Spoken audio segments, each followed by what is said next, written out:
नमस्कार दोस्तों। आज मैं लेकर आई हूँ कार्तिक मास व्रत कथा का 9वां अध्याय। तो कार्तिक मास व्रत कथा के 9वें अध्याय में भगवान विष्णु के पूजन की विधि बताई गई है। साथ ही इस अध्याय में तुलसी के महत्व के बारे में भी बताया गया है। तो आइए हम पढ़ें या सुने, वो आपकी मर्जी है। तो कार्तिक व्रत कथा का 9वां अध्याय विस्तार से सुनते हैं।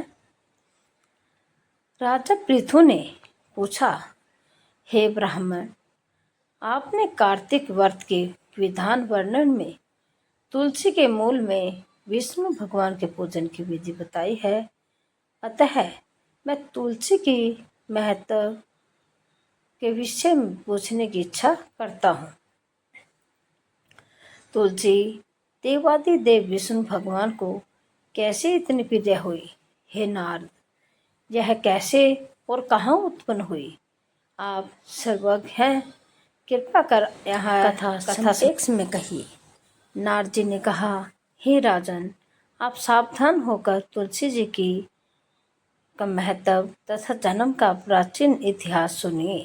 मैं कहता हूँ, प्राचीन काल में सब देवगणों तथा रंभादिक अप्सराओं से सेवित इंद्र जी शंकर भगवान के दर्शन निमित्त कैलाश पर्वत पर गए। वहां कैलाश पर पहुंचते ही सम्मुख भयानक दांत और मुख वाले भीमकर्ता पुरुष को देखा। इंद्र ने उससे पूछा, आप कौन हैं? जगदीश्वर शंकर जी कहाँ गए हैं? इस प्रकार इंद्र के द्वारा बारंबार पूछने पर भी हे राजन, उसने कुछ भी उत्तर नहीं दिया। तब वज्रधारी इंद्र क्रुद्ध हो उसे फटकारते हुए बोले कि मेरे बारंबार पूछने पर भी तुम कुछ उत्तर नहीं देते हो, अतः हे दुष्ट, मैं तुमको वज्र से अभी मारता हूँ। इस समय कौन तेरा रक्षक है? इस तरह कहकर इंद्र ने उसे दृढ़ होकर वज्र से मारा। इंद्र के मारते ही उसकी ग्रीवा नीली तथा राख हो गई और रुद्र भगवान अपने तेज से इंद्र को जलाने लगे।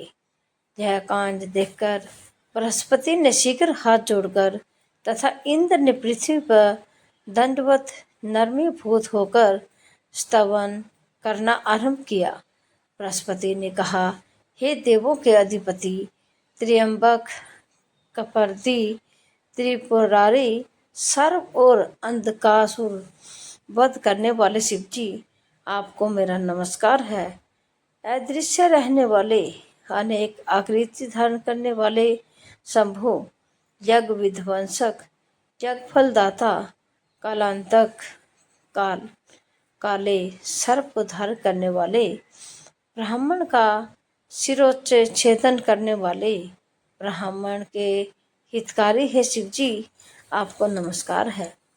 नारद जी ने कहा, इस प्रकार बृहस्पति के स्तुति करने पर तीनों लोगों को भस्म करने में अशक्त शिव जी अपने नेत्र की दहकती हुई अग्नि को संभालते हुए बृहस्पति से बोले, हे देवगुरु, आपके स्तवन से मैं अति प्रसन्न हूँ।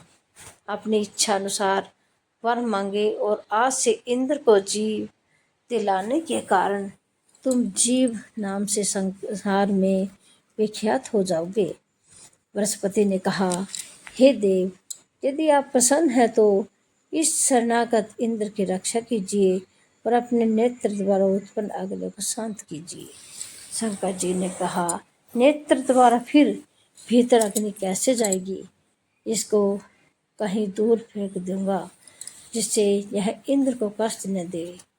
ऐसी ही धार्मिक और पुरानी कथाओं के लिए आप हमारे चैनल को लाइक करें, शेयर करें, सब्सक्राइब करें। और आप कथा सुनने से पहले गणेश जी की